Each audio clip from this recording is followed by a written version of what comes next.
The phone rang at 7:12 inches the morning, just as the winter sun began brushing pale gold across my kitchen window. I remember the way the light caught on the rim of my teacup, quiet, soft, deceptively gentle.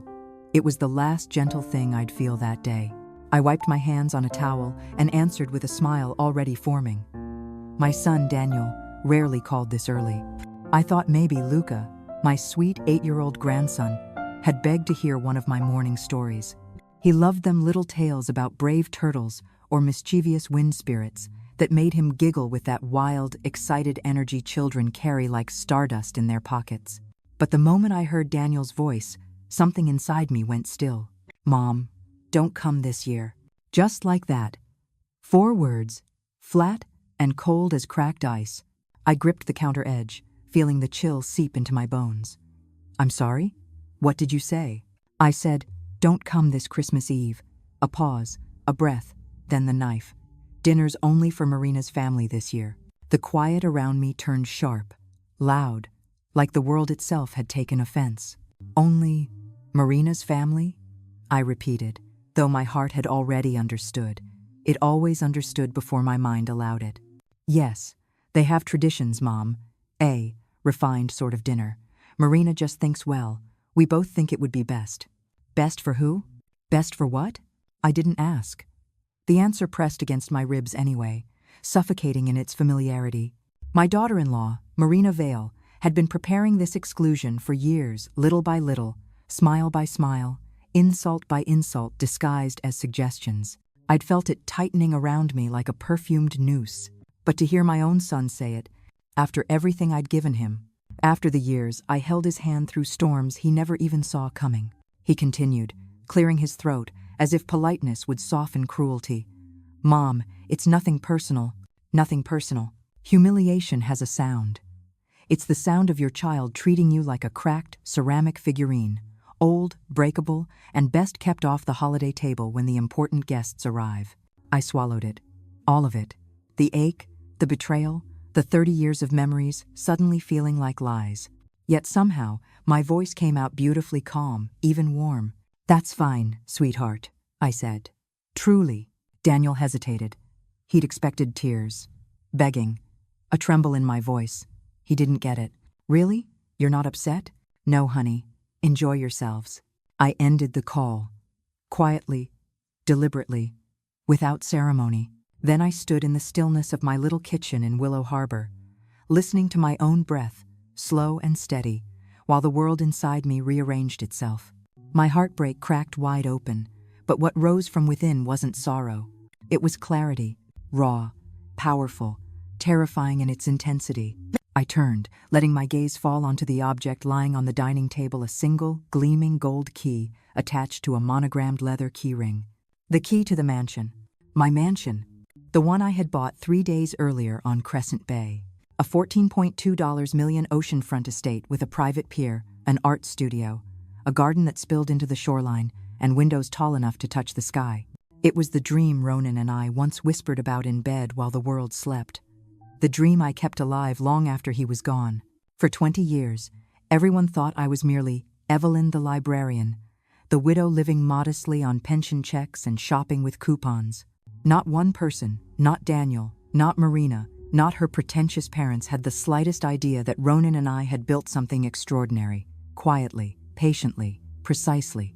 While they looked at me and saw smallness, I had been protecting a kingdom. Now, the kingdom had a key, and that key lay before me like a declaration. I picked it up, feeling its weight.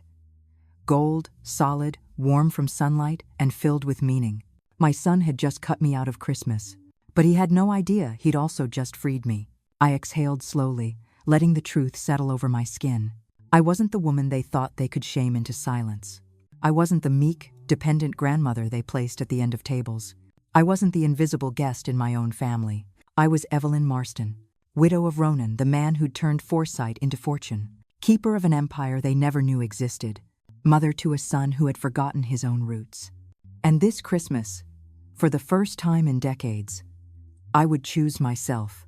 If you're reading this and already feel the sting of that moment, don't forget to leave a comment, click like, and stay with me, because the story that comes next will make you question everything you think you know about family and about the point when dignity finally wakes up and stops asking permission. I placed the key gently into my palm and whispered to the empty room. They've taken enough from me. Now, I take back the rest. The kettle whistled faintly. Outside, the gulls cried over the harbor. And inside me, something long asleep rose from the ashes. Weak, overlooked, Evelyn died with that phone call. The woman who remained stood straighter than she had in 40 years, and she was done begging for a place at anyone's table. Because within 72 hours, I would host the most spectacular Christmas gathering my family had ever seen. Just not for the people who hurt me. Not this time. This year, only those who loved me would sit at my table. I didn't leave my kitchen for almost an hour after that call. I just stood there, palms pressed flat against the cool counter, breathing in and out like someone relearning how lungs worked. The old me, soft-spoken, accommodating, endlessly forgiving, kept whispering that maybe Daniel didn't mean it, that maybe Marina had pressured him, that maybe I should reach out again, clear the air, mend things. But another voice, older, wiser, forged in the quiet of widowhood and the fire of long-suppressed truth, whispered back, "No, let them show you who they are." And they already had. I made myself a fresh cup of tea, letting the warmth seep into my hands even as a cold heaviness tightened around my heart. I sank into the chair at my small kitchen table, the one with floral cushions Ronan always teased me about. "Evelyn," he'd say, "how can anyone be sad in a chair that looks like a garden in June?" He always believed comfort could heal. Maybe that's why he built me a fortune disguised as simplicity. My eyes drifted to the stack of Christmas cards on the table, colorful, cheerful, hopeful. I slid them aside.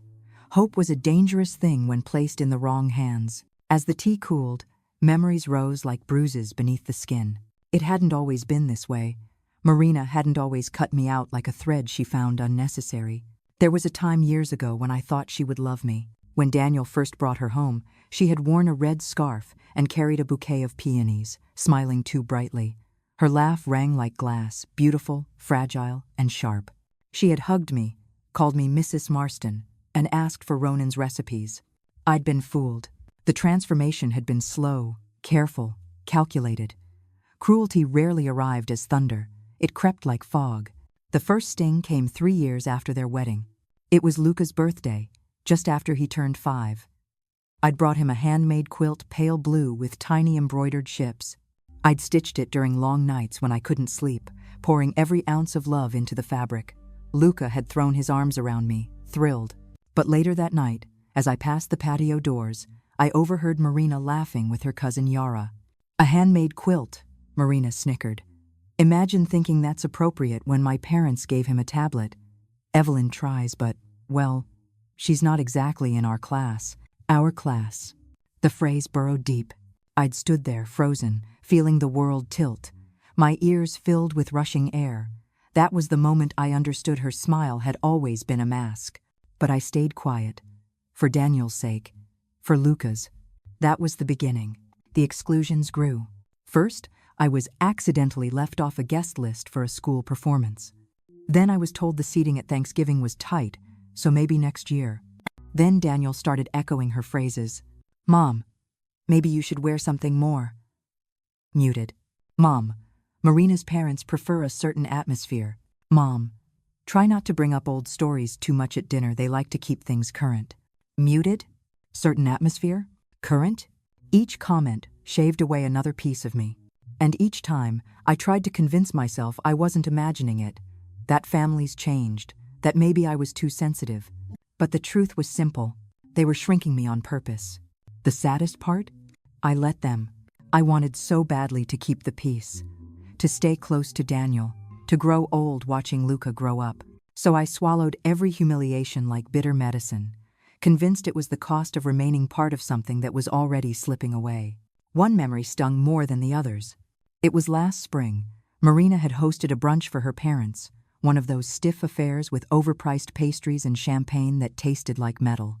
I'd worn my best dress, a soft, lavender thing Ronan had once said made me look like sunrise. Marina eyed it the moment I walked in. "Oh, Evelyn," she said delicately, lips curving. "Lavender. How? Sweet." My mother prefers more neutral tones for formal gatherings. Formal gatherings. At their own dining room table, before I could reply, Daniel appeared behind her, giving me an apologetic smile that only deepened the cut. Mom, maybe next time you can wear something more refined? Refined. The word clung to me for weeks like smoke. But even then, even at my smallest, I still found refuge in Luca. That boy could put the sun in anyone's chest. Whenever he saw me, he sprinted into my arms like he'd been waiting his whole life for that hug. "Grandma," he'd shout, "tell me the story about the mermaid with the silver hair." I'd kiss his forehead and whisper stories. Stories Marina rolled her eyes at. Stories Daniel never bothered to listen to. But Luca listened, with his whole heart. And that made every exclusion harder, every dismissal sharper, every insult heavier. Because I wasn't just losing my son, I was losing the light of my life. And Marina took from me the one thing I treasured most, time with my grandson. The weight of these memories pressed harder on my chest the longer I sat there in my little kitchen. It was Jasmine, my younger sister, fiery and blunt as ever, who'd warned me long ago. "Evelyn, Marina is turning Daniel against you. I can feel it," she said at a family barbecue 2 summers ago, right after Marina had made a snide comment about my potato salad being too humble for her parents. I remember brushing it off. "Jas, she's adjusting. She means well." "No," Jasmine whispered sharply. "She doesn't. She's trimming you out of the picture, slowly. Open your eyes." I wasn't ready to see then. But that phone call, "Don't come this year," ripped the veil clean off. I reached for my teacup again, only to realize my hand was trembling. Not from weakness, but from awakening. Because while they believed I was fragile, forgotten, replaceable, I had spent 20 years protecting Ronan's legacy, 20 years managing investments they couldn't dream of, 20 years growing an empire they laughed at, 20 years watching and waiting, learning exactly who valued me and who didn't. And now I knew. With chilling clarity, I stood up slowly, walked to my bedroom, opened the cedar-lined drawer, and pulled out the leather folder Ronan had left me, the one with our financial blueprint, our dream list, our plans for the life we'd never gotten to finish together. I ran my fingers over his handwriting. For Evelyn, my anchor, my storm, my soon-to-be legend. My throat tightened. "Oh, Ronan," I whispered. "They thought I was small because I let myself be, but they're about to learn I am anything but." There, in that quiet little room in Willow Harbor, with winter light spilling through the curtains and the ghost of my husband's love wrapped around me, something inside me shifted. No more shrinking. No more silence. No more begging for a seat at their table. This year, the table would be mine, and only those who loved me, truly loved me, would sit at it. The next morning, I woke with a clarity I hadn't felt in years. Not the soft, hopeful kind, but the sharp-edged certainty of a woman who has finally stopped lying to herself. Winter sunlight filtered through the curtains, pale and cold, painting long strokes across the bedroom floor. For a moment, I lay still, listening to the quiet of my small Willow Harbor apartment. Quiet can be healing, but quiet can also be deceiving. My silence all these years had allowed others to speak over me. My politeness had allowed others to redraw the boundaries of my own life. My patience had given them permission to believe I would never push back. That version of me, steady, forgiving, endlessly accommodating, had died with Daniel's phone call. And today, before anything else, I needed to look my son in the eyes. Not hear him through a phone. Not catch scraps of emotion between his excuses. Not imagine what he might have meant. No, today, I would go to their house uninvited and hear their reasons from their own lips. I showered, brushed my silver hair back neatly, and put on a soft blue coat, the one Ronan bought me on our 30th anniversary. Marina always made comments about it. "Vintage," she'd say with a delicate wrinkle of her nose. "A bit outdated, Evelyn, don't you think? What a sentimental piece.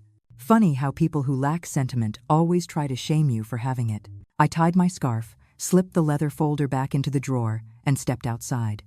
Frost still clung to the edges of the railing. The December air slapped my cheeks awake. My old Ford started with a cough, and I whispered, "Come on, girl, just today." The engine caught, grumbling like an elderly cat. Good enough. The drive to Daniel's house was quiet, except for the soft hum of holiday radio stations. Songs about joy, snow, miracles, family, ironic. When I turned onto Marigold Crest, the gated suburb Daniel and Marina moved into 5 years ago, the difference between our worlds screamed louder than any carol. Their neighborhood wasn't just wealthy, it was curated. Perfect lawns, symmetrical hedges, houses that looked like magazine spreads, families who seemed to float rather than walk. A security guard waved me through. He remembered me. Marina always complained about that. "Why do you come through the front gate, Evelyn?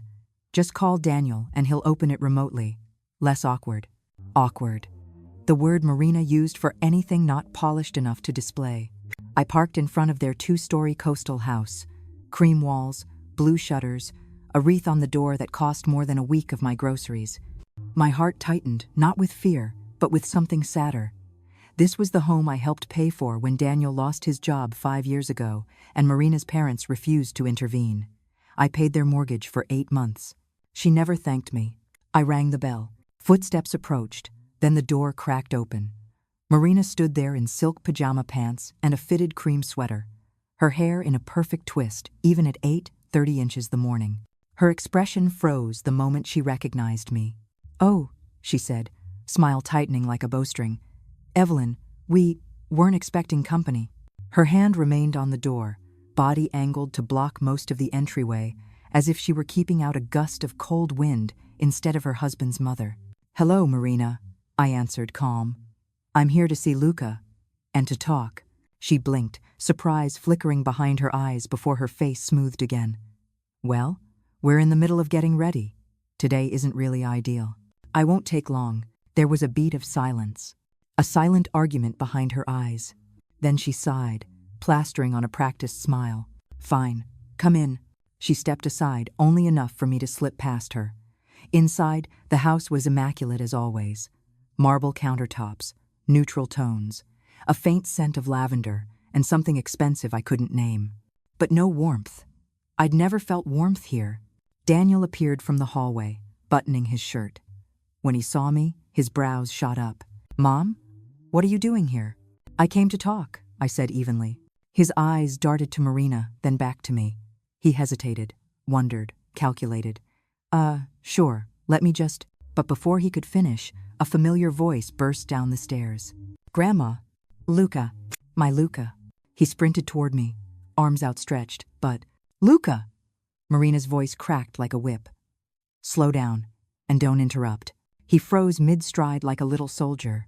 Confusion clouded his face. "I just wanted..." "We're talking, sweetie," Marina said sweetly. "Please go to your room for now." He looked up at me with wide, hurting eyes before turning back upstairs. Something cold snapped inside my chest. Daniel gestured weakly toward the living room. "Mom, we already explained why Christmas dinner won't work this year." "You explained nothing," I corrected gently. "You made a decision about me, without me." Marina sat on the sofa with a careful, elegant posture. "Evelyn, you're taking this too personally." "Am I?" My voice was still calm, which seemed to unsettle her more. Daniel sighed, rubbing his forehead. "Mom, we don't want any tension. Marina's family is very particular." "About what?" I asked. "About me?" Marina's eyes flicked up. Her tone softened, but her words sharpened. "Evelyn, don't make this into an emotional thing. My family has refined traditions. The dinner is formal, multi-course. There's champagne pairings and proper etiquette.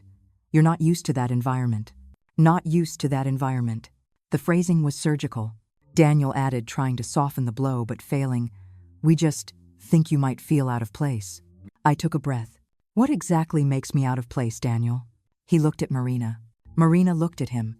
Then she turned to me and delivered the truth with the sweetness of poison.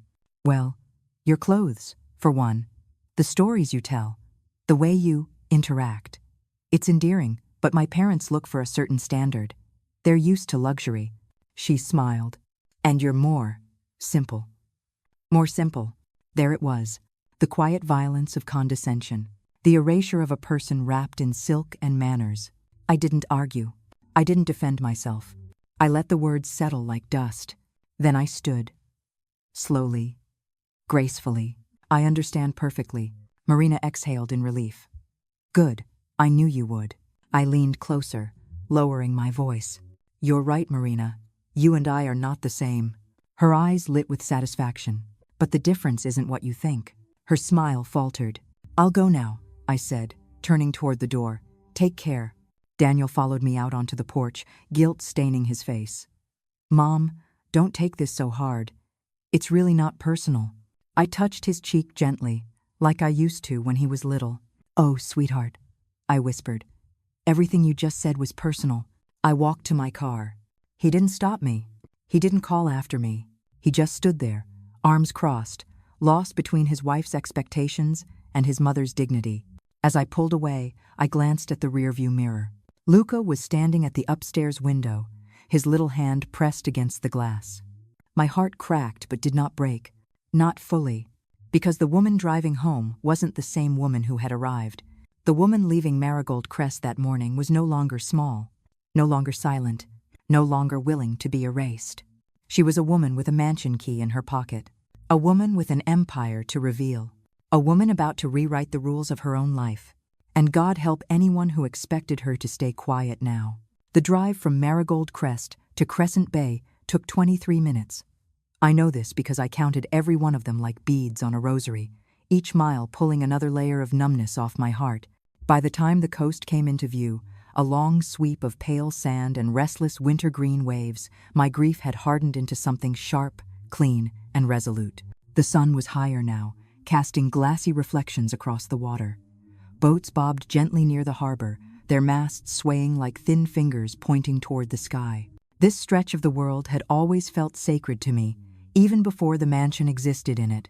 Ronan used to bring me here with a thermos of cocoa and a blanket, saying, "One day, Evie will have a home on this shore."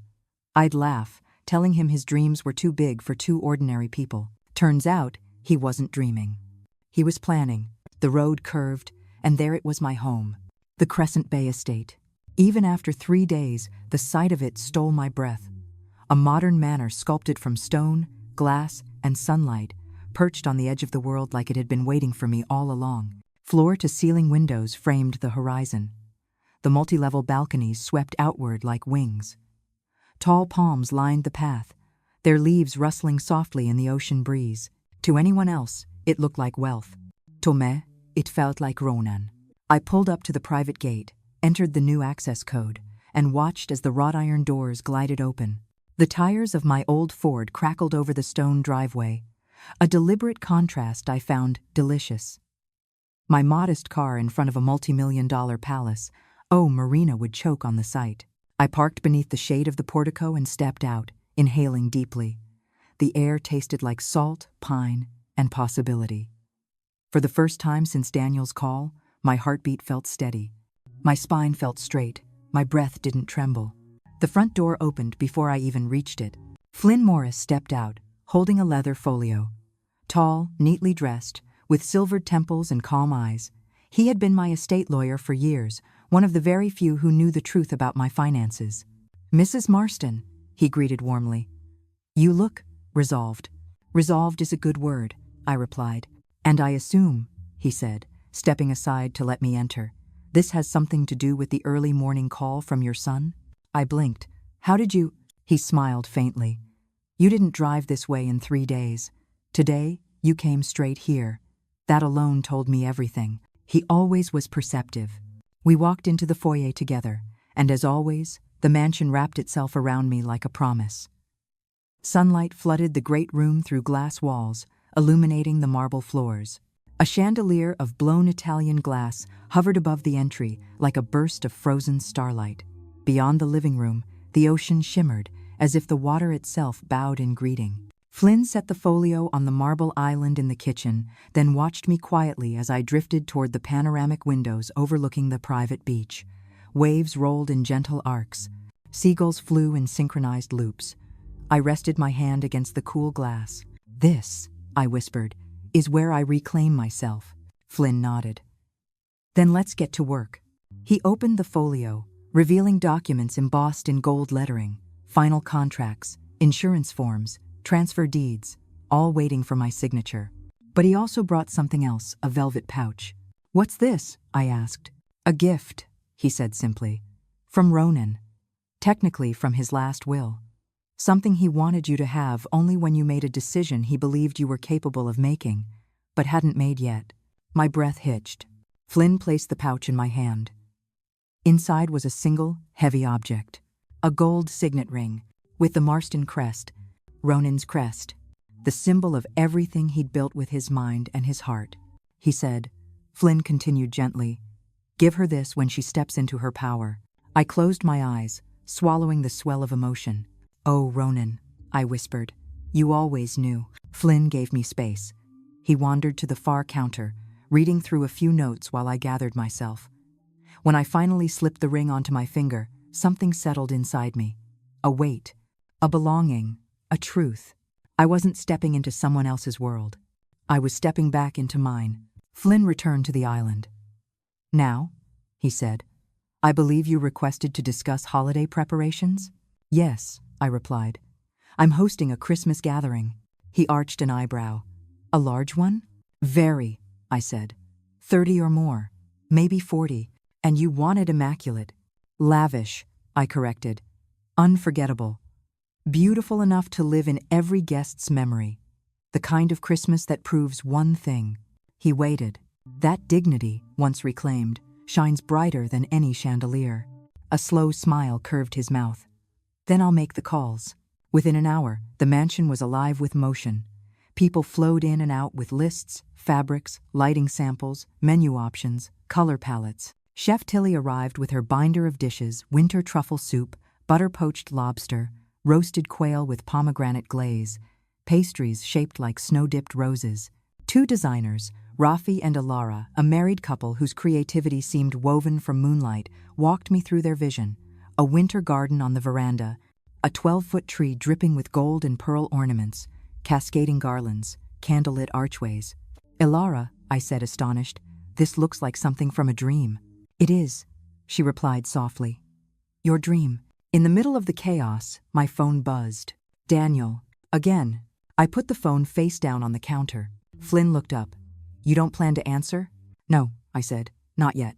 "Good," he said. "Let him feel the silence he once demanded from you." There was no bitterness in his tone, just truth. And truth, once spoken aloud, has power. Hours passed in a beautiful rush of planning. I felt alive, more alive than I had in decades. Not for the wealth, but for the freedom, the clarity, the reclamation. By late afternoon, when the sun had dipped low and painted the ocean in bronze and violet, I stood on the balcony overlooking the waves. The world was humming around me, preparing for a Christmas that would not break me but build me. I touched the gold ring Ronin left behind. Soon, everyone would know the truth. Not the truth of my wealth, the truth of my worth.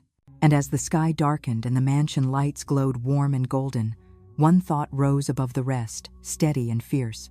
If they thought excluding me from Christmas was their triumph, wait until they see what I do next. The next morning, the world outside my bedroom windows glowed in shades of silver and gold, the kind of winter light that makes everything look sharper, more honest. I rose before dawn, not out of restlessness but purpose. For the first time in a very long time, purpose felt like a friend instead of a burden. I slipped into a soft robe, padded barefoot across the sun-warmed floors, and brewed a pot of dark roast coffee. The aroma filled the kitchen, mingling with the quiet hum of the ocean through the glass walls. I carried my mug to the veranda and let the morning wind wrap around me. The waves rolled in slow, powerful strokes, as if echoing my own slow return to myself. I was halfway through my coffee when a voice called out behind me. "You're up early." Flynn stood at the doorway, a tablet tucked under his arm. His tie was already straightened, his blazer immaculate. Of all the people I had known in my life, Flynn was among the few who never underestimated me, rich or poor, lonely or loved. That alone made him worth more than half the people who shared my blood. "Couldn't sleep," I said softly. "Too much on my mind." He stepped onto the veranda, hands in his pockets. "Your son called again. Twice." "I know. You're not tempted?" I stared at the line where the sea met the sky. Tempted to explain myself? Tempted to reassure him? Tempted to make things easier so he can feel less guilty? "Yes," he said plainly. I exhaled. "Not anymore." There was a time when one sad syllable from Daniel could undo me. A time when I would have apologized for being hurt. A time when I would have begged to be included in my own family. but that time was gone.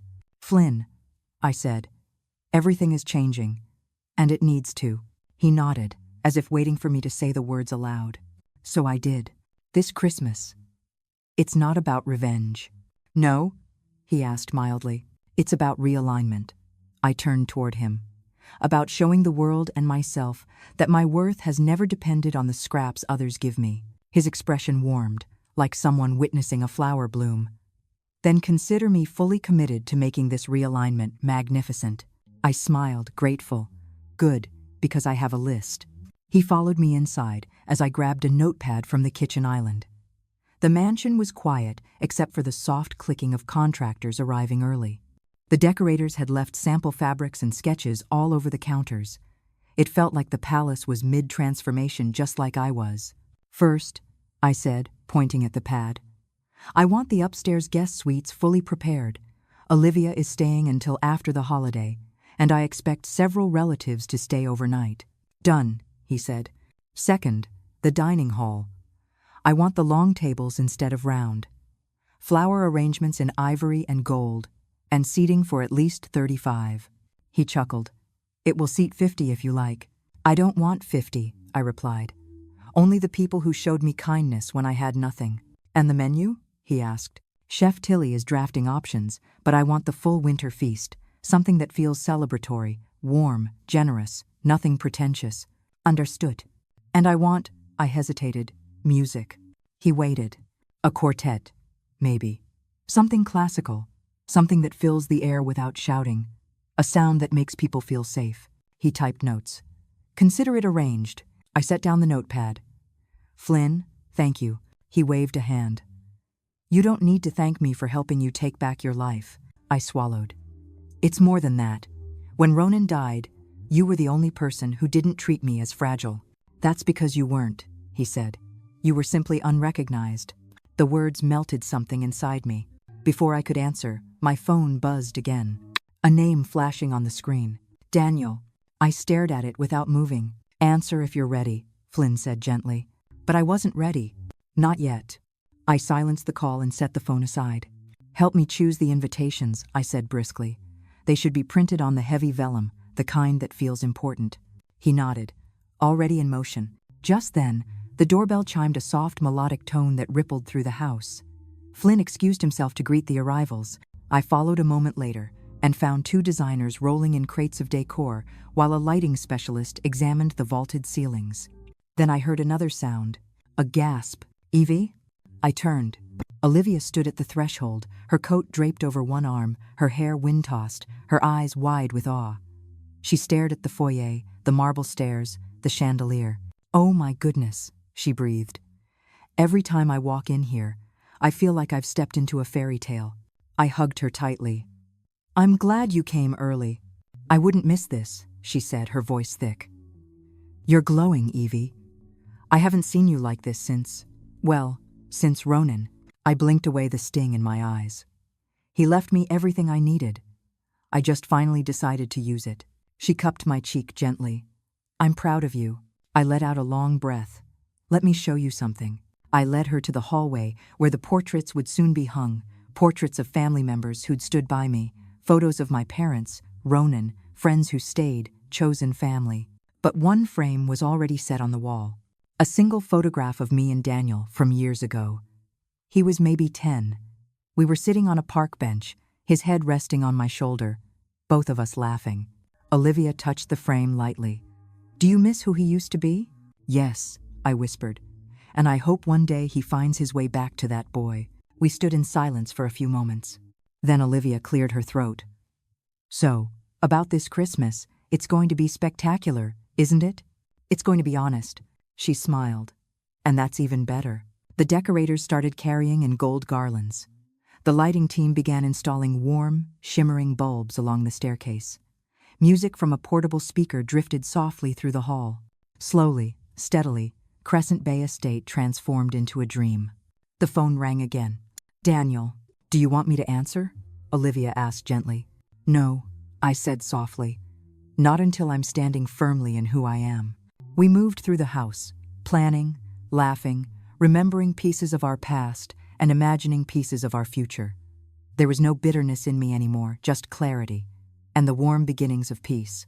By late afternoon, as contractors packed up and the sun dipped in a blaze of orange behind the waves, I stood once more on the veranda. The house glowed behind me, full of life and hope. That's when my phone buzzed with a new text. Not from Daniel, from Gabriel. Just 4 words. "Grandma, I miss you." The message pierced straight through the armor around my heart. I closed my eyes. "Soon," I whispered to the wind. "Soon, sweetheart." But first, my son needed to understand the cost of disrespect. He needed to understand that exclusion has consequences. He needed to understand the truth he had ignored for years. You cannot discard the people who built you and expect your world to stay standing. And on Christmas night, when the lights of Crescent Bay Estate shone like constellations, he would finally learn. 3 days before Christmas, the mansion felt like a living heartbeat, lights blooming across the eaves, the scent of pine drifting through the halls, and the distant, rhythmic echo of waves striking the private shore. Every hour brought some new form of preparation.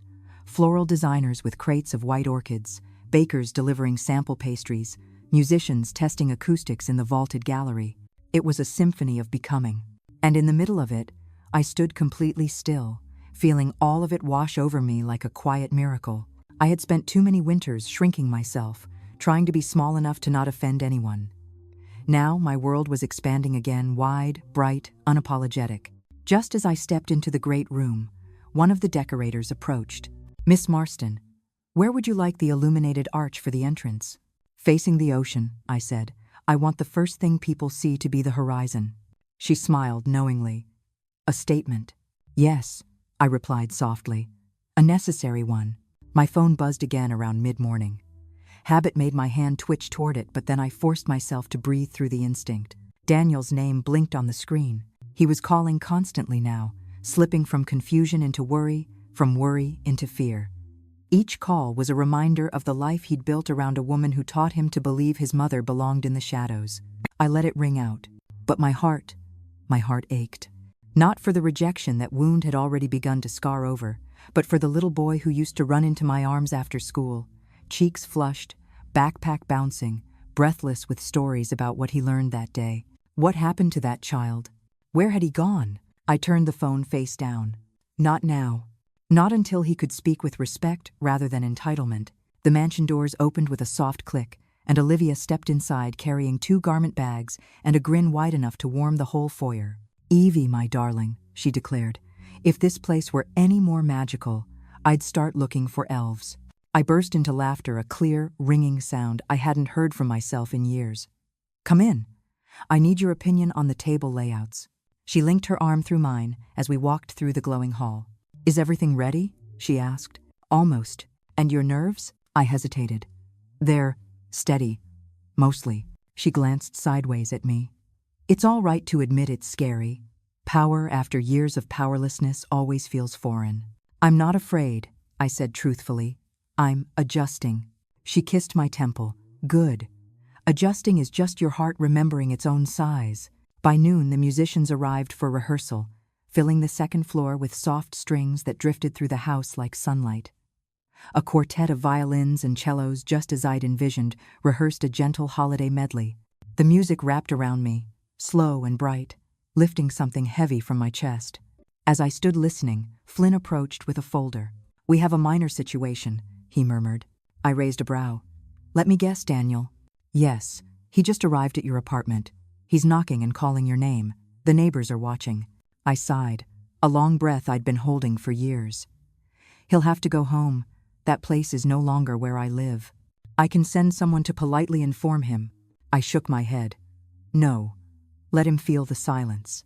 Flynn studied me. "You're sure?" I met his gaze steadily. "If I speak now, it will come from old wounds instead of new strength." He nodded. "Then silence it is." The musicians began a second piece, slower, more haunting. It made me think of Ronan. His laugh, his patience, the way he used to squeeze my hand twice to say "I love you" without words. He would have loved this estate. He would have loved who I was becoming. A lump gathered in my throat. "Evie?" Olivia stepped beside me, her voice soft. "You're thinking about him." "Yes." She looped her arm through mine. "He'd be proud." "I hope so. I know so." she whispered. We moved to the sunroom, where decorators were hanging garlands woven with gold-tipped pine cones. I inspected each detail, every candle, every ribbon, every snow-kissed eucalyptus sprig. I wasn't trying to create extravagance, I was trying to create memory. Memory that would overwrite humiliation. Memory that would anchor me. Memory that would outshine the years I had been dimmed. Later that afternoon, as the last delivery truck pulled away, I slipped out to the private beach. The sand was cool beneath my feet. A few gulls hovered above, riding the wind. That's when my phone chimed again. A message. But not from Daniel. From Luca. Grandma, can I see you soon? Mommy is acting weird, and Dad keeps yelling. I just want you. Please. I pressed my hand against my heart, because it physically hurt. The innocence in his words shattered me more than any cruelty ever could. The boy who used to sit in my lap, tracing constellations in picture books. The boy who smelled like crayons and warm sugar cookies. The boy who never made me feel like a burden. My sweet Luca. Oh, sweetheart, I whispered, wiping tears I hadn't expected. Olivia stepped beside me quietly, having followed me outside. Is it him? He wants to see me, I said hoarsely. He doesn't understand any of this. Children never do, she murmured. But you know what he will understand? Your strength, your boundaries, your truth. I nodded, swallowing. I'll see him soon. After I finish this chapter. That's fair. Night slowly settled over Crescent Bay, casting the estate in shades of lavender and silver. Inside, warm golden lights glowed through the windows, making the mansion look like a beacon rising from the edge of the world. Flynn placed the final folder on the marble island and cleared his throat. Everything is set for tomorrow. I nodded. And the invitations? Delivered, he said. Every guest confirmed. Good. This, he said softly, is going to be unforgettable. I traced the rim of my empty teacup. That's the point. Later, as I stood alone on the veranda, watching moonlight ripple across the water, I whispered to myself, tomorrow is the day I step out of the shadows for good. The tide crashed softly, as if in agreement. I straightened, shoulders back, heart steady. I was ready, and nothing, absolutely nothing, would ever make me small again. The morning of Christmas Eve arrived with a sky the color of brushed pearl, soft, luminous, full of promise. I woke before my alarm, my heart already beating with the quiet thunder of purpose. For a moment, I lay still beneath the linen sheets, letting the hush of the ocean seep into me. This was the day everything would shift. The day truth would stand taller than shame. The day dignity would take its rightful place at the head of my life. I slipped out of bed and wrapped myself in a robe, drifting barefoot across the cool floors as if the house itself were breathing with me. Downstairs, the kitchen hummed with soft activity. Chef Tilly's assistants had arrived early and were already setting trays of pastry dough, citrus peels, and sugared cranberries for the evening's feast. Good morning, Miss Marston, one of them greeted warmly. Good morning, I replied, inhaling the buttery scent. It smells like magic in here. She smiled, cheeks rosy from the oven heat. It will be a night to remember. I stepped outside onto the veranda with my coffee, watching the waves unfurl like silver ribbons. The air was crisp, the sky painted with the faint blush of dawn. For a few precious minutes, I allowed myself silence. True silence, the kind that resets the soul. Then the phone buzzed again. Daniel. 8 missed calls. 5 new messages. I read none of them. Not now, I thought. Not before the night is fully mine. When I turned back to the house, Flynn stood at the doorway, already impeccably dressed, a tablet in hand, expression alert. Everything is on schedule, he reported. The orchestra is rehearsing in the gallery. The florists are finishing the arrangements. And your family is buzzing. My family, I echoed, the word thick with layered meaning. He hesitated. Evie, are you prepared for how they might react when the photos go out? I'm prepared, I said. But tonight is not about them. It's about everyone who loved me when they had nothing to gain. He nodded. Then let's make this the most extraordinary Christmas of your life. We walked through the mansion together, inspecting every detail like curators preparing a masterpiece. In the great room, decorators hoisted garlands woven with gold thread across the beams. White orchids cascaded from tall crystal vases, their petals catching the light like fragments of snow. The grand piano had been polished to a perfect gleam, ready for the pianist arriving at dusk. Upstairs, the guest suites carried the scent of linen and warm cedar. Olivia's room overlooked the ocean. Maurice's family had 2 adjoining suites near the balcony. Soft robes, slippers, and handwritten welcome cards waited for each guest. "This feels like a dream," Olivia whispered as she appeared behind me, wrapped in a satin robe with her hair half pinned. "It's not a dream," I told her. "It's the life I never allowed myself to live, and the life you're finally claiming." A lump formed in my throat. "I wish Ronan could see it," I murmured. "He does," she said simply. "He's in every corner."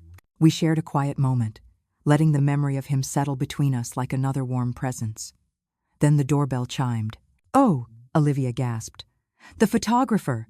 A tall woman with caramel curls swept inside, carrying 2 cameras and a warm smile. "Miss Marston, I'm thrilled to be part of tonight. The lighting in this house is unbelievable. Your photos are going to be legendary." Legendary. Exactly what I wanted. "Please start with the dining hall," I instructed. "Capture everything. Tonight is about truth, beauty, family, and revelation." She nodded, her eyes sparkling. "Consider it done." By midday, the mansion pulsed with a soft, elegant chorus, glasses clinking, chairs being arranged, violins tuning, laughter drifting from the staff as they prepared trays of delicacies. Everything felt alive.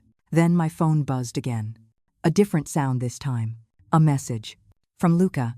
"Grandma, is it true you have a big new house? Daddy says he doesn't know where you are. Mommy is crying. I'm scared. I want you." The breath left my body. I sat down on the staircase, holding the phone against my chest. "My sweet boy. My precious reason to breathe." Olivia slid down beside me. "Evie, he feels scared," I whispered. "And it's because adults make choices children never asked for." "Do you want to see him?" "Not yet. His parents need to understand something first. Boundaries exist. And I'm no longer the woman they can shove aside without consequence." "But you'll see him soon," she said softly. "Yes," I whispered. "Soon." By 3 o'clock, guests began arriving through the front gates, their cars rolling up the long drive lined with lanterns and winter roses. Maurice was first, wide-eyed, grinning, wearing a suit that looked freshly pressed. His wife followed, tears already shimmering in her eyes as she hugged me. "Margaret, Evie, you've outdone yourself. This is breathtaking." The cousins came next, carrying boxes of gifts and laughter that filled the hall. Old family friends I hadn't seen in years arrived with warm embraces and disbelief at the transformation unfolding before them. "You did all this?" one aunt asked. "No," I replied. "We did. Because we remained family when it mattered." Then, finally, dusk descended, painting the sky violet and gold. The ocean glimmered like a sheet of molten metal. Candles flickered to life in every corner, their light dancing across the polished floors. The mansion looked like a cathedral of joy. And I felt reborn. "Evie," Flynn said as he approached. "It's time." I nodded. The musicians shifted into a gentle carol. The staff opened the great doors. Guests gathered around me, faces glowing with warmth and gratitude. "Thank you," I began, my voice full but steady.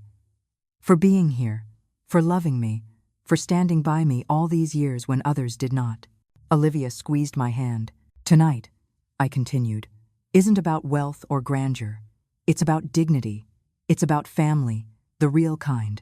The kind that chooses you, the kind that shows up, the kind that lifts you when others try to push you down. Ahushfel."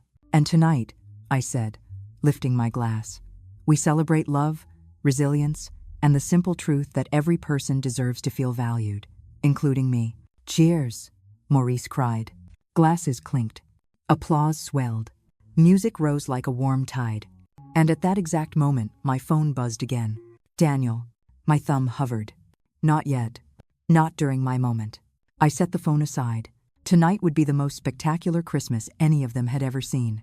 And tomorrow, Daniel and Marina would learn the full reality of who I truly was and what, exactly, they had thrown away. By the time night fully settled over Crescent Bay, the mansion glowed like a lighthouse guiding lost souls home. Music floated through the halls in gentle waves, laughter warmed the rooms, and every corner shimmered beneath golden candlelight. It wasn't extravagance that made the evening extraordinary. It was the feeling of belonging, of being surrounded by people who saw me, truly saw me, without needing me to be small. The dinner began just after 7 p.m. Chef Tilly's servers carried in trays of roasted fennel, butter-poached lobster, rosemary lamb, and winter vegetables glazed in citrus honey. The table stretched the length of the great room, lined with tall orchids, flickering candles, and crystal stemware that caught the light like tiny constellations. I took my seat at the center. Not the end. Not the corner chair I used to be relegated to. Not the out-of-the-way seat politely suggested by people who saw me as an afterthought. No, this time I sat at the head, where someone who built the very roots of this family should sit. Olivia sat on my left, Maurice on my right. Across from me, 3 generations of relatives clinked glasses and traded stories as if no time had passed at all. As the first course was served, the photographer circled the table, documenting the glow on each face. Guests leaned in, whispered, laughed, held hands. No tension, no superiority, no cold judgments disguised as refinement. Just love, warm, real, fiercely loyal. I found myself studying each person, absorbing the sight like medicine. The nurse cousin who'd been shamed for wearing scrubs to birthdays. The elderly neighbor whom Daniel and Marina once called outdated. The friend who'd held my hand the night Ronan died. These were my people, the ones who never treated me as a burden. The ones who didn't measure my worth in brands or social status. The ones who deserved my table. Halfway through dinner, Maurice raised his glass. "To Evelyn," he said, his voice thick, "the woman who made sure none of us spent Christmas alone. You reminded us what family really means. To dignity, to courage, and to second chances." The room erupted into cheers. Glass lifted high. Candlelight shimmered off 100 smiling eyes. I pressed my hand against my heart, overwhelmed. "Thank you," I whispered. A small voice suddenly chimed from across the room. "To Aunt Evie, the bravest woman I know." Maurice's youngest daughter, Rosie, stood on her chair, grinning from ear to ear. The whole table burst into laughter and applause, and for the first time in what felt like centuries, I felt whole. As dessert arrived, a chocolate mousse so silky it tasted like a secret, the ocean breeze drifted through the veranda doors. The photographer captured the moment I lifted my glass under the chandelier, smiling in a way I hadn't smiled since Ronan was alive. That photo would later become the one that broke the world open. But in that moment, nothing existed beyond the warmth in my chest and the glow of candlelight on familiar faces. When dinner wound down, I rose from my seat, signaling the start of the next part of the evening. "Everyone," I said, "let's go to the veranda." We spilled out beneath the night sky. Lanterns lit the balcony in strands of gold. The ocean stretched dark and endless before us, waves glittering beneath the moon. The quartet began playing a soft, elegant tune. My guests gathered close, sipping champagne, murmuring with anticipation. And then I nodded to the photographer. "Go ahead." She smiled and lifted her camera. With a tap, she sent the curated images directly to my social accounts and, crucially, to the extended family group chat. Within seconds, the notifications began pinging. Ding, ding, ding. I didn't check them immediately. Instead, I turned to the crowd. Tonight is not just about showing my home. It's about reclaiming my place. For years, I let others treat me as if I were disposable. No longer. Applause, warm, earnest, supportive. Then the first fireworks I'd hired burst into bloom above the beach, white, gold, and shimmering like starfall. Everyone gasped. Ev and I felt my breath catch. That's when my phone began buzzing relentlessly. Not a few pings, dozens, then hundreds. Olivia's eyes widened. "They've seen it." "Let them," I said. The fireworks reflected off the water, each explosion painting the sky in brilliant color. Maurice leaned in with a grin. "Think Daniel's regretting that fancy little caviar dinner now?" I said nothing, but inside me, something steady and resolute whispered, "Yes, and it's only the beginning." Between fireworks, my phone buzzed again, this time with a different vibration. A voice message. From Luca. I hesitated, then pressed play. "Grandma, Daddy and Mommy are shouting. I told them I want to see you. I just want you." My breath trembled, the ocean fading beneath the ache in my chest. I whispered into the wind, "I want you too, sweetheart." But tonight wasn't the night. Tonight was the moment I let the world see who I truly was. As the final fireworks burst into a cascade of golden stars, the photographer leaned close. "Evelyn," she said, "you're going viral." I laughed, soft, breathy, incredulous. About time. We returned inside for dancing, stories, and quiet conversations by the fire. The mansion pulsed with life well into the night. And though I didn't check my phone again, I knew Daniel and Marina were watching every post, every photo, every clip. Their carefully curated world, crafted from elitism and pretension, was beginning to crack. Tomorrow, the fractures would split open, and they would have no choice but to face the truth. The woman they'd pushed aside was the woman who had built the foundation beneath their feet. And now that foundation was shifting. Christmas morning arrived not with quiet snow or sleepy stillness, but with a kind of electric clarity, the type that comes after a long night of revelations. The waves outside shimmered under the pale dawn, a soft mist rising from the shoreline. I blinked awake beneath the canopy of the king bed, momentarily unsure if the perfection around me was real. Then the memories of last night washed in laughter, music, family gathered around my table, warmth flowing through every corner of Crescent Bay Estate like a long-awaited tide. It was real. All of it. I wrapped myself in a silk robe and made my way downstairs. The house was silent, except for the soft hum of the heater and the faint clink of dishes being arranged in the kitchen by Chef Tilly's early team. Outside, the veranda basked in golden sunrise. Olivia was already there, wearing one of the plush robes I'd placed in every guest suite. She held 2 steaming mugs of coffee. "For the Queen of Crescent Bay," she said with a playful bow. I took the mug, smiling. "Good morning, dear." She sank into the lounge chair beside mine. "I checked your socials." I raised an eyebrow. "And? Well," she grinned. "You've become the most talked about woman in the entire extended family chat overnight. And beyond." I laughed softly. "I imagined as much?" "No, Evie. I mean, everyone is talking." She leaned closer, lowering her voice. "The pictures have over 1,000 reactions. Your distant cousins in Seattle are losing their minds. One aunt asked if she should curtsy next time she sees you." I nearly spit out my coffee. "Oh, Lord. But that's not the best part." She wiggled her eyebrows. "The Vale family reacted too." Ah, there it was. A quiet tightening formed in my chest. "Show me," I said calmly. She pulled out her phone and opened the family group chat, the one I had been excluded from for months. And just as she'd said, everything had ignited. There were dozens of messages. "Oh my God, Evelyn. Is that your home? This is unreal. When did this happen? You look stunning. How did we not know?" I scrolled slowly, carefully, until I reached the messages from Daniel and Marina. "Daniel. Mom, please answer me." "Daniel. Why didn't you tell me you bought a mansion?" "Daniel. We're worried. Call us back." "Daniel. Why are you ignoring us?" Then Marina. Her tone was different. Desperate. Frantic. Cracked. "Marina. Mrs. Marston. This is all very confusing. Why didn't you share this with us?" Marina. "We didn't mean to hurt you." Marina. "We want to talk. Please call us." Marina. "Please." Olivia snorted. "She's terrified." "She should be," I murmured. Then the last message. One that cleaved me straight through. "Luca. Grandma. I miss you." My breath hitched. Children speak the truth. Adults try to hide. His small voice from last night echoed in my mind. "Daddy and Mommy are shouting. I just want you." I closed my eyes for a moment, swallowing the ache that rose like a tide. "Evie?" Olivia asked gently. "Are you okay?" "Yes," I whispered. "I'm okay. I'm just tired of being silent." We sat together a while, sipping coffee while the sun climbed higher, gilding the water. Then, just before 10, a soft chime sounded the gate alert. I stood. Flynn hurried into the room a moment later. "You have visitors." I inhaled slowly. "Let me guess." He nodded once. "Your son. And his wife." Olivia froze.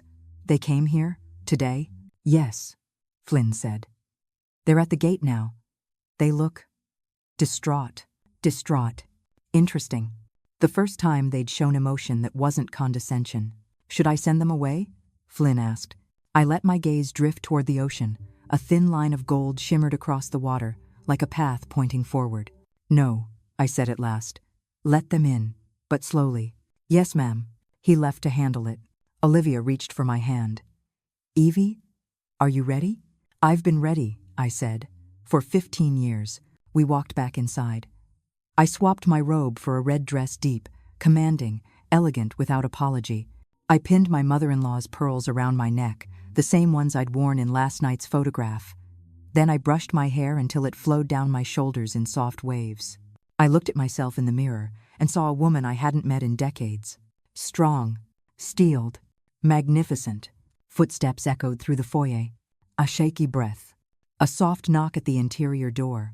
Flynn appeared. They're waiting. Bring them into the great room, I said. And stand by. I may need you. He nodded and disappeared.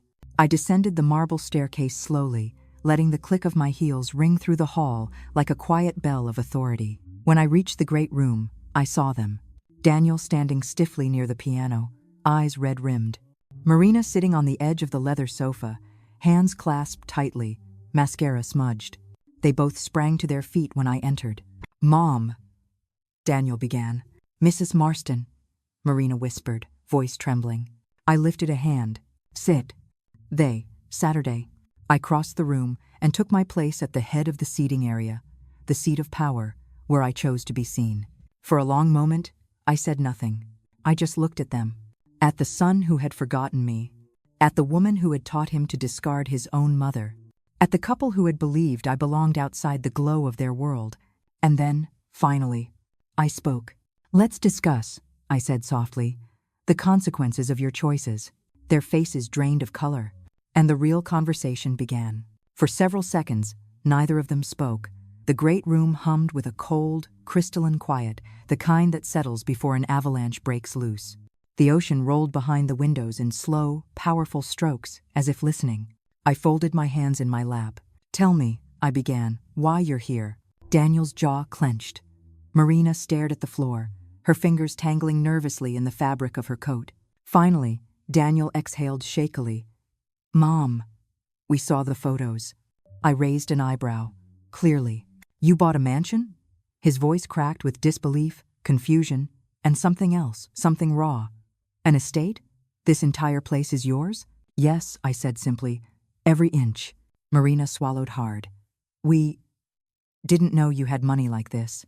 No, I replied. You didn't bother to imagine I could have anything worth respecting. She flinched, her breath catching. Daniel's eyes darted across the room to the gold-tipped garlands, the marble floors, the soaring windows, the lingering scent of last night's feast. Mom, he whispered, why didn't you tell us? I leaned forward slightly. Why would I? He blinked. Because we're family. A hollow, bitter laugh slipped from me. Family? I repeated. Is that what we've been? My voice came out softer than I expected, but sharper too. Daniel swallowed. We made mistakes. Mistakes? I tilted my head. Mistakes are forgetting a birthday. Misplacing your keys. This, I gestured between us, was not a mistake. It was a pattern, a choice. A belief that I was less than you. Marina finally looked up, eyes red, lips trembling. Mrs. Marston, she whispered. We never meant to hurt you. A quiet smile tugged at my lips. Oh, but you did. And not accidentally. You hurt me with intention, Marina. With entitlement. With jokes disguised as refinement. With exclusions dressed as tradition. Her chin trembled. I didn't understand.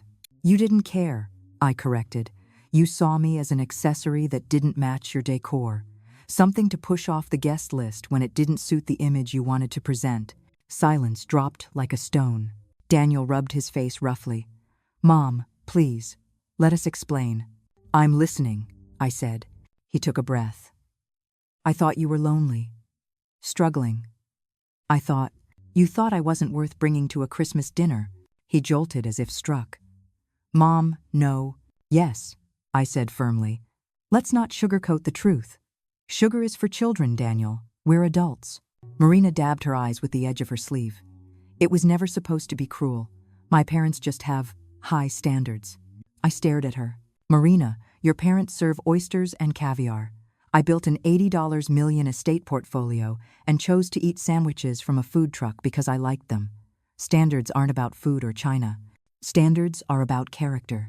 She dissolved into fresh tears. Daniel's voice dropped to a whisper. Mom, we're not trying to defend what we did. We're trying to make it right. I studied him carefully. Then start, I said. Explain to me why rejecting your own mother from Christmas Eve felt acceptable. He closed his eyes. I thought it would be easier than disappointing Marina's parents. So my feelings were worth less than strangers' impressions. He crumbled slightly. I didn't think. I just followed her lead. In other words, I said gently, you surrendered the spine I raised you with. His face twisted with shame. I'm sorry, Mom. I am, truly. Last night when we saw the photos, when we saw you surrounded by everyone else, we realized just how badly we broke something inside our family. I let the words settle. Not as a balm, as evidence. I need you both to understand something, I said quietly. This mansion, this wealth, this beauty, none of it is new to me. Marina let out a soft, wounded gasp. I continued. The only thing that's new is the fact that I stopped hiding it. Daniel's brows knitted. Why did you hide it at all? I held his gaze. To see who would value me without it. He looked like the wind had been knocked out of him. Marina's voice came out in a whisper. And we failed. Yes, I said. You did. She sobbed into her hands. I don't expect your forgiveness, she cried. But please don't cut us out of your life. I didn't cut you out, I said. You cut me out. I'm simply no longer stepping back into the space you abandoned. Daniel moved toward me, then stopped uncertain, humbled. Mom, what can we do? Tell us what we need to fix. I studied them, the fear, the regret, the dawning understanding. You can start, I said, by listening. Marina nodded through her tears. First, I continued, you will acknowledge, not brush aside the hurt you caused. Without excuses, without blaming moods or traditions or anyone else. Yes, Daniel whispered. Second, your son will not grow up believing it is acceptable to discard his elders when they no longer fit his image of convenience. Marina pressed her hand to her chest. I understand. Third, I said, voice steady, you will respect me not because I live in a mansion, but because I am your family. And fourth, I paused, letting the weight settle. You will earn back trust, day by day, through your actions. Daniel nodded slowly. We can do that. Marina lifted her red-rimmed eyes.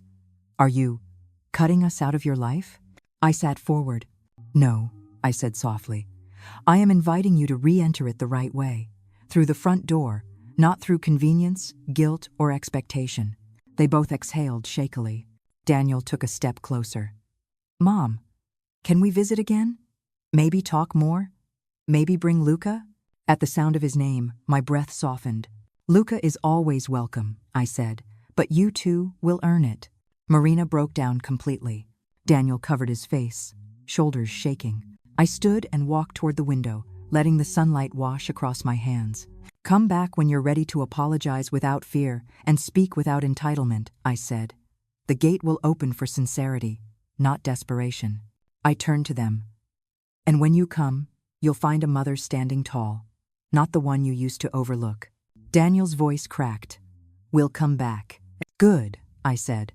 Now go, think about what kind of people you want to be. They rose slowly, hollow but hopeful, and walked toward the doors like chastened children. When you're ready, I added softly, I'll be here. They paused, and, for the first time in years, they nodded with genuine humility. When they left, the door clicked softly behind them. I released a long, shaking breath. Olivia stepped out from the hallway, her eyes full of something between awe and relief. You did it, Evie, she whispered. You said everything you needed to say. I nodded, my voice barely above a breath.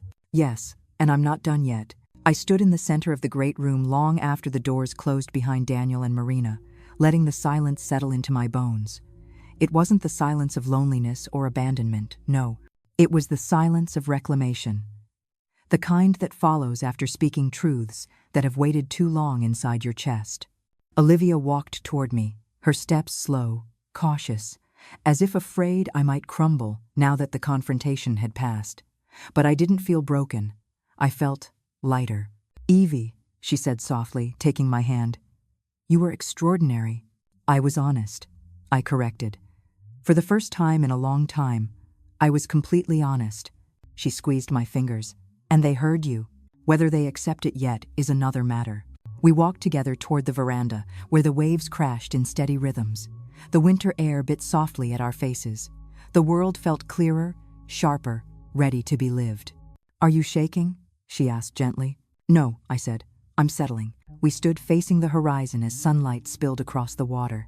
I imagined Daniel and Marina driving home, silent and shattered, forced to face the edges of themselves they'd always avoided. It wasn't revenge, it was truth. And truth has a way of finding cracks and shining light through them. After a moment, Olivia slipped back inside to prepare lunch. I stayed outside alone, breathing in the salt air. My phone buzzed quietly against the railing.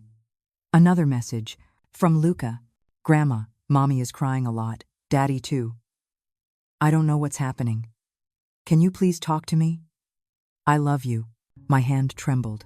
The child was innocent, caught in emotional crossfire he never asked for.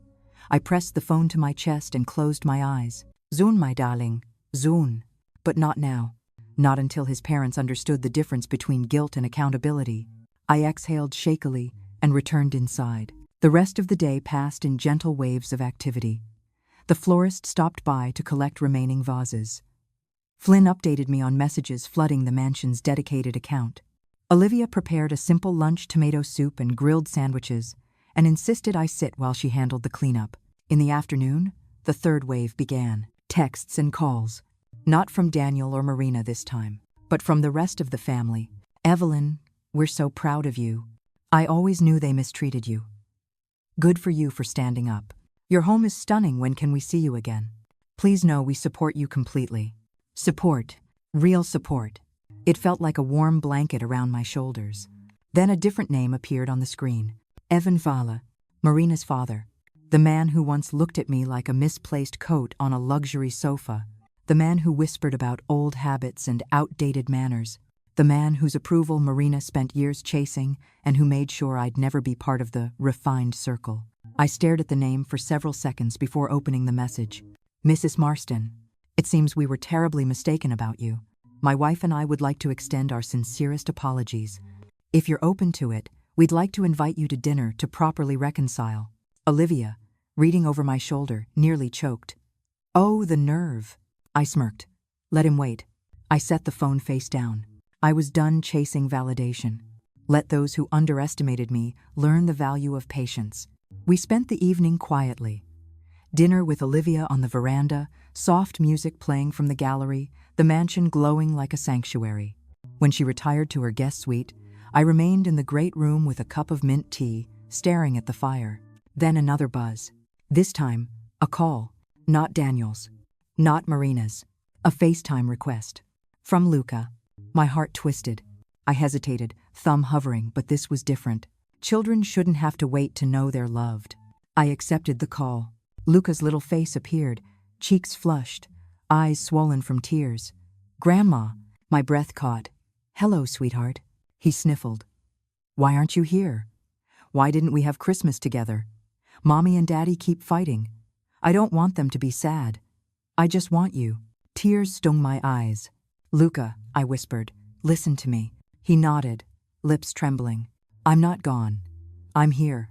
And I love you more than anything in this world." His shoulders sagged with relief. "Really?" "Yes, always.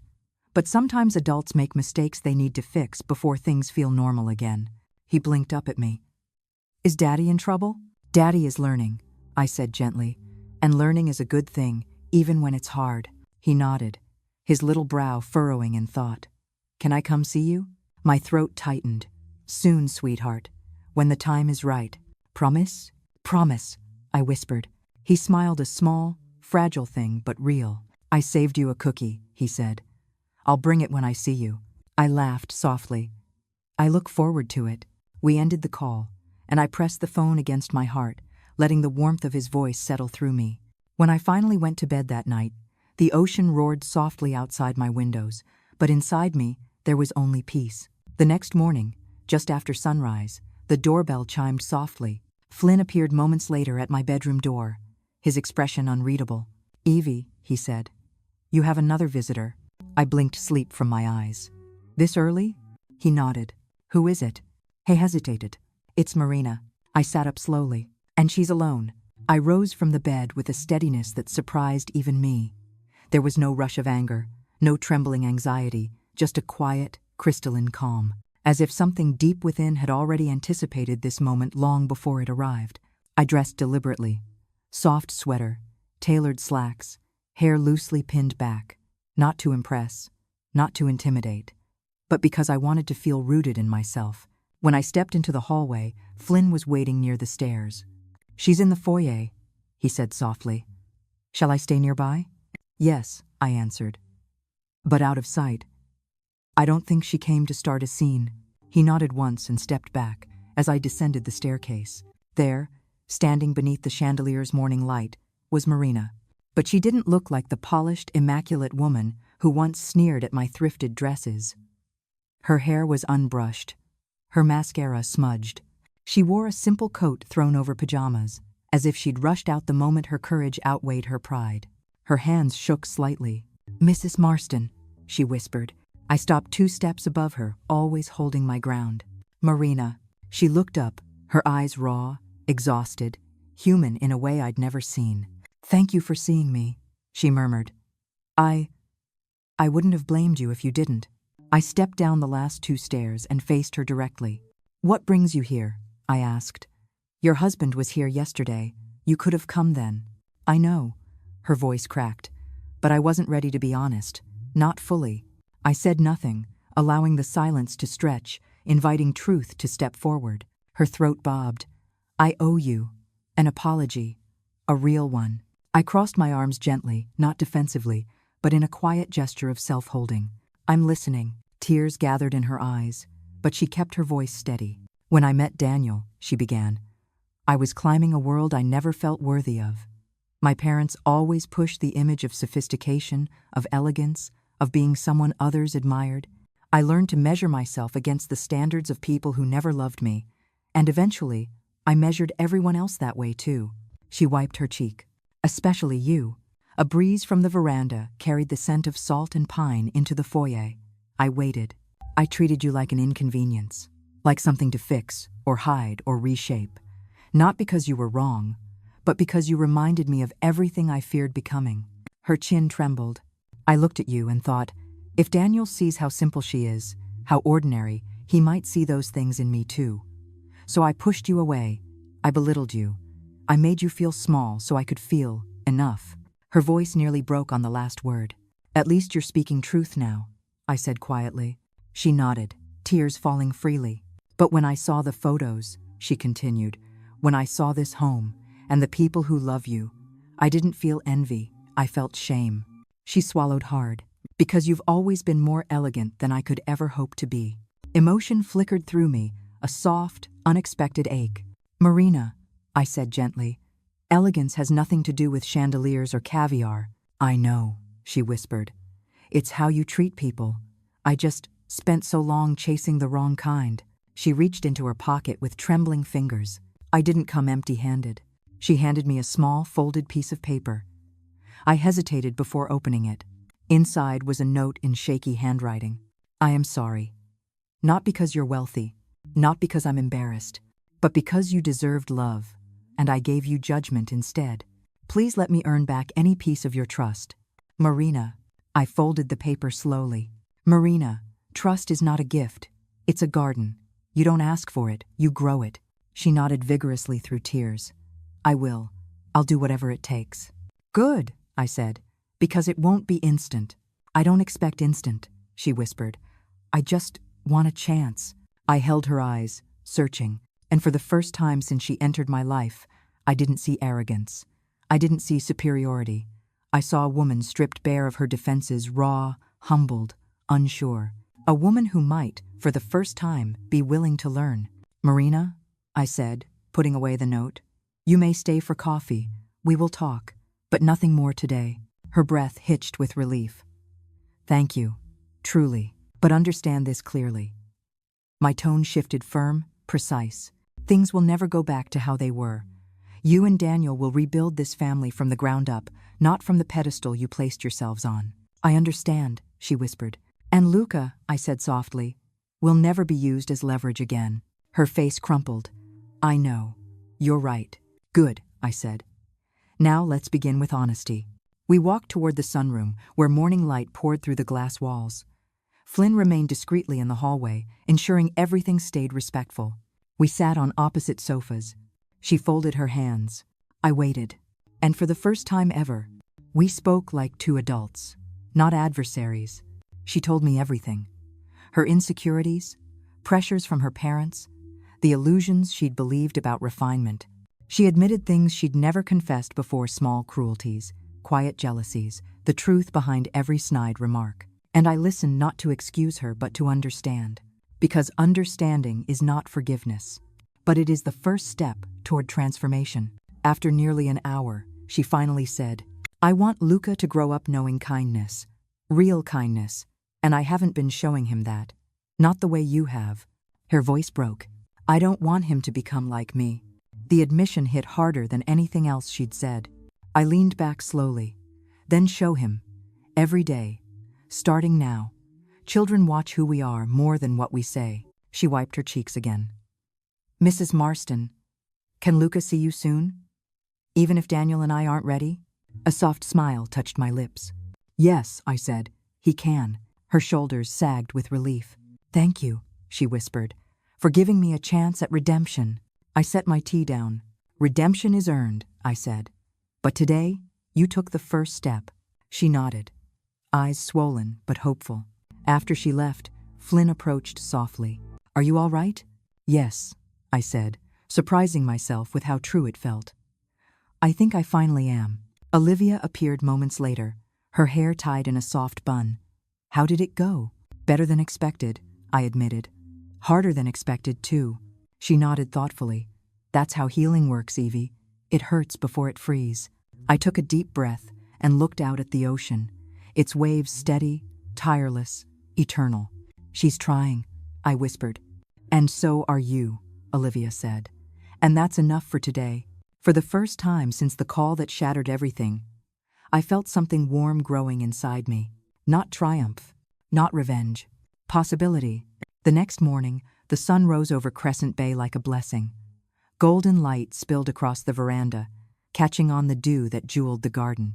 It felt like the world itself was breathing easier, quiet, luminous, suspended in a rare moment of peace. I dressed slowly, choosing a soft cream sweater and linen pants.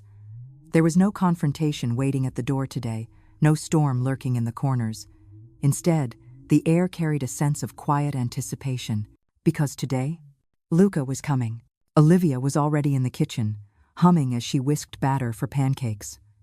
The scent of vanilla drifted through the air like a comfort I hadn't felt in years. You're up early, she said, casting me a knowing smile. I couldn't sleep, I admitted. Too much on my mind. Good things? For once, yes. She ladled batter into the pan. He'll be happy to see you. Children know sincerity far better than adults do. I nodded, feeling the truth of her words settle warmly inside me. At exactly 9:10, the gate alert chimed. I froze. Olivia gently nudged me. Go. I stepped through the foyer and toward the long glass corridor leading to the front entrance. My breath faltered when I saw the figures approaching up the stone path. Daniel, Marina, and between them, tiny, bouncing with excitement, my grandson. The gate slid open. Luca ran the instant he spotted me. Grandma. I stepped outside just in time for him to fling himself into my arms, nearly knocking me off balance. I wrapped him tightly against me, burying my face in his hair, inhaling the warm, familiar scent of childhood soap, sunshine, and innocence. Oh, sweetheart, I whispered, voice trembling. I missed you. He squeezed my neck. I missed you so much. Why were you gone? Mommy and Daddy said grown-ups messed up. Behind him, Daniel looked down, ashamed. Marina dabbed her eyes with a tissue. I stroked Luca's hair. Grown-ups do make mistakes, darling. Big ones. But we learn. He leaned back to peer up at me with earnest eyes. Are you mad at me?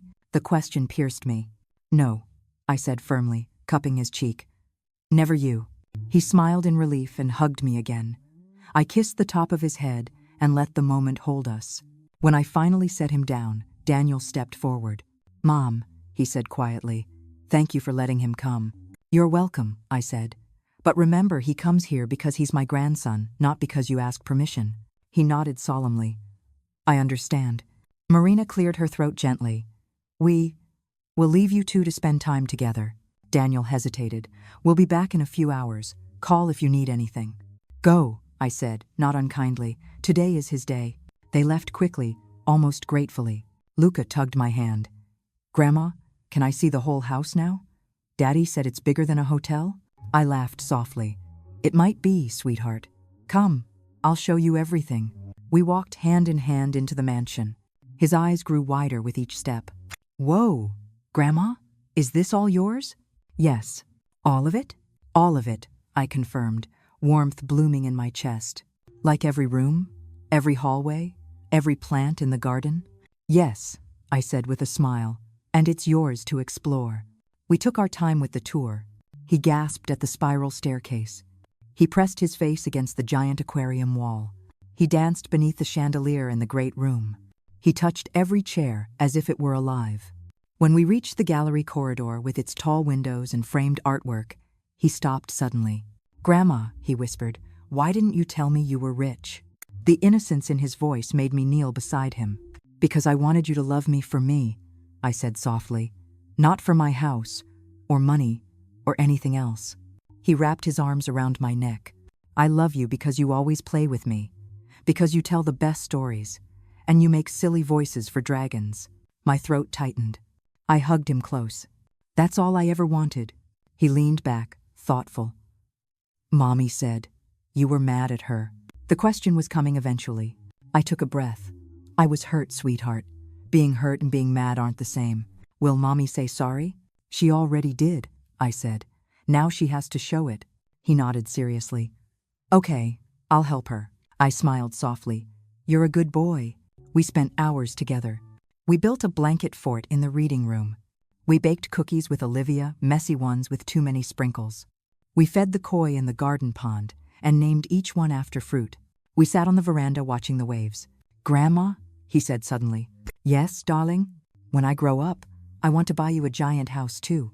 I laughed softly. I don't need a giant house, but I want to, he insisted, crossing his little arms, so no one ever says you don't belong. My eyes burned. Oh, my sweet boy, I whispered. No one gets to decide that but me. He climbed into my lap and rested his head on my shoulder. Can I stay here forever? I kissed his temple. You can stay any time you want. By the time Daniel and Marina returned, Luca had fallen asleep curled against me, the ocean wind wrapping around us like a lullaby. Marina approached quietly. He looks peaceful, she whispered, her voice thick. He is, I said. He feels safe here. Tears slipped down her cheeks. Thank you for giving him that. I didn't respond because gratitude wasn't owed to me. It was owed to the child whose love had no conditions. Daniel cleared his throat. Mom, can we come in for a moment? Just to talk? I studied them. They looked humbled, softened, rearranged. And for the first time, I didn't feel the sting of anger. I felt the slow, cautious rise of possibility. Yes, I said finally. Come inside. We walked back into the house as the sky blushed into late afternoon. Behind us, the waves murmured their steady truth. Healing is not linear. Forgiveness is not immediate. But both grow in the presence of love. And today, love had returned to this family in the sweetest form possible. Daniel and Marina followed me into the great room with the careful steps of people entering sacred ground. Luca slept quietly in my arms, his breath warm against my collarbone. His small weight felt like a bridge between past pain and future possibility, an anchor to everything that mattered. We sat near the tall windows where the late afternoon light washed the floor in soft gold. I laid Luca gently on the sofa, tucking a blanket over his legs.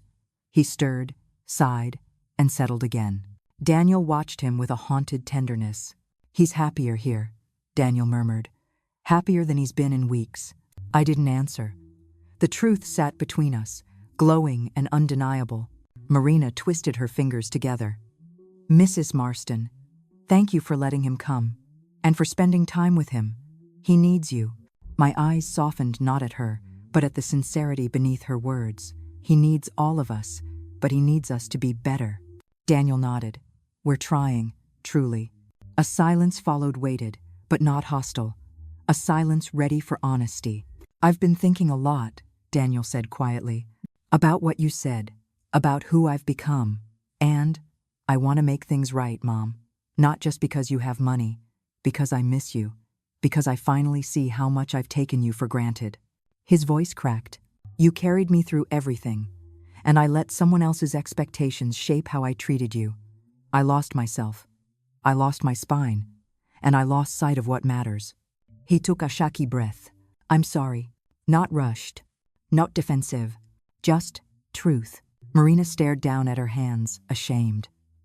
"And I'm sorry too," she whispered, "for every cruel comment, every exclusion, every judgment I made because I didn't feel good enough myself." I looked at her carefully. "Marina," I said gently, "being insecure does not excuse cruelty." "I know," she said, tears slipping down her cheeks. "But I want to change. I need to." Daniel reached for her hand, and for once, she didn't use the gesture as a performance. She clung to him not out of superiority, but out of vulnerability. I exhaled slowly and settled back into my seat. "I'm willing to believe you," I said. "But belief is not the same as trust. Trust you must rebuild." They nodded. "Where do we start?" Daniel asked quietly. I studied their faces, tired, humbled, stripped bare. And for the first time I saw not arrogance, but effort. "You start," I said, "by understanding that this home, this life, this wealth, was never the point." They looked confused. "The point," I continued, "is dignity. Mine, yours, Luca's, every person's. You treated me like an accessory because you believed your world was polished and mine was plain. But elegance is what you do when no one is watching. And for years, you failed when the room was empty." Marina nodded weakly. "You're right. Now," I said softly, "we write a new chapter. Together, but with boundaries." Daniel straightened. "We'll follow whatever boundaries you choose." "I don't want obedience," I replied. "I want respect, consistency, and honesty." He nodded again. "You'll have them." I turned to Marina. "And you?" She wiped her cheeks. "Yes. 100 times yes." A small peace began to bloom between us, fragile but real. "Good," I said. "Now listen closely." They leaned forward. "Luca will visit me often, any day he wishes. No more restrictions, no more subtle punishments or exclusions. He's my grandson. I will be part of his life in a full and meaningful way." "Of course," Marina whispered, relief washing over her. "And," I continued, "when he visits, you will both join him. Not every time, but often. Because he needs to see us functioning like a family, not fragmented pieces." Daniel nodded. "We can do that." "Next," I said, "your home must be a place where he learns kindness. Not classism, not judgment, not superiority disguised as refinement." Marina's eyes dropped. "I understand." "You will speak to him with love," I said. "To each other with love. And to me with love. Children see everything. They absorb everything." She nodded again, silently. "And finally," I added, "you two will seek guidance together. Therapy, counseling. Something that teaches you how to communicate, how to temper pride, how to recognize your own triggers before you project them." Daniel's voice softened. "We've already started looking into it." I raised my brows. "Good. That's a step in the right direction." A quietness settled again, but this one felt lighter, cleaner, the kind of silence that comes after opening windows in a long-closed room. Daniel cleared his throat. "Mom, can I ask something?" "Yes." "Do you hate us?" The question pierced me more deeply than he knew. "No," I said gently. "I don't hate you, but I did grieve you, for a long time." His eyes glistened. "I'm sorry for making you feel that way. You can be better," I said. "Starting today. That is what matters." At that moment, Luca stirred on the sofa. He blinked sleepily and sat up, rubbing his eyes. "Daddy?" he mumbled. "Mommy?" Daniel rushed to him, kneeling. "We're here, buddy." The boy glanced at me. "Grandma, are you staying?" I opened my arms. "Always." He scrambled toward me and curled into my lap. I held him close, his warmth filling all the cold, empty rooms inside me. Daniel and Marina watched with expressions I couldn't quite read, something between longing and gratitude. "Can we come back tomorrow?" Luca whispered. I brushed his hair gently. "Yes, sweetheart, you can." Marina's voice broke. Thank you. I kissed Luca's forehead. Now, how about pancakes with strawberries? His eyes lit up. Yes! He jumped up, grabbing both his parents' hands.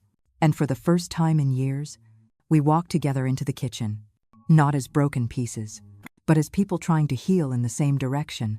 Olivia looked up as we entered and nearly dropped a bowl of batter. Well, she said, eyes wide. Is this what reconciliation looks like? Not reconciliation, I corrected softly. Reconstruction. We cooked together awkwardly at first, then with growing ease. Laughter returned in small ripples. Luca smeared too much syrup on his pancakes. Daniel burned a second batch. Marina cut strawberries into perfect little hearts. Olivia teased us all. And for a few beautiful hours, the wounds softened. When they finally left that evening, Luca hugged me 3 times and whispered, "Don't forget, I'm bringing you the cookie next time."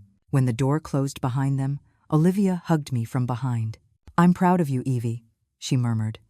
"You didn't just stand up, you invited growth." I leaned my head against her shoulder. "I didn't do it for them," I said.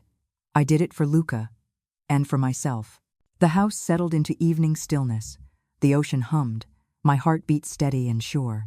I had done something I never believed possible, turned pain into boundaries, boundaries into honesty, honesty into the first glimmer of healing. And tomorrow, the work would continue.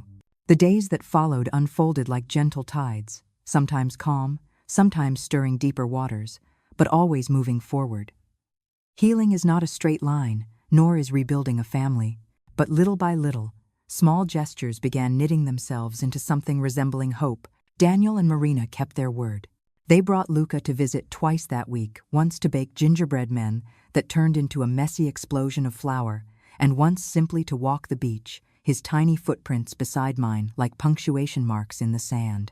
They didn't linger long on those early visits. They were cautious but present, humbled yet trying, and I allowed it. Not because they deserved immediate forgiveness, but because growth requires space, not walls.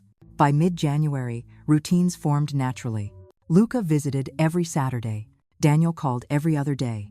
Marina sent short, sincere messages that felt different, more grounded, more thoughtful. And I, in turn, softened in ways I didn't expect, not into the old version of myself, the one who swallowed pain quietly, but into someone who embraced boundaries with calm confidence. One evening, about a month into this new rhythm, I stood in the gallery sorting through documents for the philanthropic fund I had been considering. The idea had been blooming since Christmas Eve, an initiative dedicated to dignity for seniors, connection for families, and empowerment for anyone who had ever been made to feel small. The Dignity Harbor Foundation. The name whispered itself to me like a promise. That night, I called Evelyn, my longtime friend who quietly supported countless charities, and told her everything. She arrived the next morning with her laptop, 3 notebooks, and the brightest smile I'd ever seen. "Evie," she said, squeezing my hands, "this fund is going to change lives." We spent hours planning mission statements, outreach strategies, potential partners. Every idea fueled the next until the sun dipped low behind the ocean. I felt Ronan's spirit in every decision, his quiet wisdom, his belief in people, his stubborn insistence that kindness changes hands faster than money ever could. By February, the foundation was official. By March, we launched our first program reuniting grandparents with grandchildren who had been pushed aside by familial conflict. The turnout at the first event nearly brought me to my knees. And somewhere between the speeches, the hugs, the shared stories of regret and resilience, I felt my life stretch wider than I ever imagined it could. Then, one bright Saturday morning in early spring, everything shifted. I heard small footsteps racing through the foyer. Luca burst into the sunroom, waving a foil-wrapped bundle triumphantly. "Grandma, I brought it. I brought the cookie." I burst into laughter, opening my arms. "My goodness, you kept it safe all this time?" He nodded proudly. "I put it in the special box Daddy bought me, so it wouldn't break." He placed the slightly crumbly cookie in my hand and looked up at me with a seriousness that felt older than his years. "It's for you," he whispered, "because you're the heart of our family." I swallowed hard, pulling him close. "Thank you, sweetheart. This means everything." Just then, Daniel and Marina appeared in the doorway. They weren't tense or anxious or walking on eggshells. They simply looked, settled, changed. reverent. "Mom," Daniel said, stepping forward, "we have something we'd like to tell you." I sat on the sofa, Luca curled beside me. Marina took a breath. "We've started therapy. Together. And individually. We want to be better for ourselves, for Luca, and for you." I nodded gently, acknowledging the courage it took to admit that. Daniel continued, "We know trust isn't rebuilt overnight, but we want you to know we're committed, for the long haul." A warm breeze drifted in from the veranda, carrying the scent of blooming jasmine. "We're also making changes at home," Marina added shyly. "Less focus on appearance. More on kindness. We've already apologized to several people we've wronged, including my parents. They weren't as gracious as you, but we're working on it." I couldn't help a soft smile. Growth isn't comfortable, but it's necessary. Daniel sat across from me, his eyes earnest. "Mom, we hope one day we'll be a family again, a real one." "We'll get there," I said gently, "but step by step." Luca tugged my sleeve. "Grandma, can we all go to the beach today, together?" I looked at Daniel, at Marina, at the hesitant hope in their eyes. "Yes," I said, "we can." We walked down the private path to the beach, the sun warm on our backs. Waves lapped at our ankles as Luca ran circles around us, shrieking with laughter. I stood with my toes in the surf, letting the salty foam wash over my feet.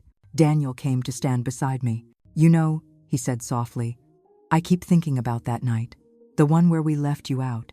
It haunts me. But I'm grateful because it forced us to confront everything we were ignoring. It forced us all to see truth," I replied, "and truth will always demand change." Marina approached too, eyes soft. "Thank you for giving us a second chance we don't deserve." I looked at both of them. Really looked. "You were lost," I said. "But being lost isn't the same as being gone. You chose to find your way back, and that matters." They each nodded, emotion tightening their throats. Luca ran up, breathless. "Look, seashells." He placed 2 small shells in my palm, one smooth, one broken. "This one," he said, pointing to the broken one, "is Mommy and Daddy." "And this one?" I asked. He grinned. "You." I laughed softly. "And which one is you?" He pointed to the waves. "Me? I'm the ocean." Daniel chuckled. "That's definitely true." We spent the afternoon building sandcastles, chasing waves, and letting the warmth of the sun soften all the old fractures. At one point, as Luca piled wet sand onto the growing castle, he said suddenly, "Grandma, are we a happy family now?" I knelt beside him, smoothing the fragile wall he was building. "We're becoming one," I said, "and becoming is the best part." He beamed, satisfied. Later, long after they'd left for the day, I returned to the veranda with a glass of chilled tea. The sun melted into the horizon, painting the sky in lavender gold. The ocean whispered its eternal lullaby. I thought of the journey, from pain to power, from silence to truth, from exclusion to reclamation, and I realized something profound. Revenge had never been the point. Dignity had. Growth had. Love real, imperfect, evolving had. The greatest triumph was not the mansion, not the wealth revealed, not even the humbled apologies. It was becoming myself again fully, unapologetically, radiantly, and offering my family a chance to rise too. That night, as the stars bloomed over Crescent Bay, I whispered into the quiet, "This is my legacy, not the estate, not the fortune, not the grandeur, but the dignity reclaimed, the boundaries set, the healing made possible, and the child who would grow up knowing kindness as the core of every home." I took a deep breath, savoring the peace that settled all around me, and with a heart filled with gratitude, strength, and hope, I ended my story the only way that felt right.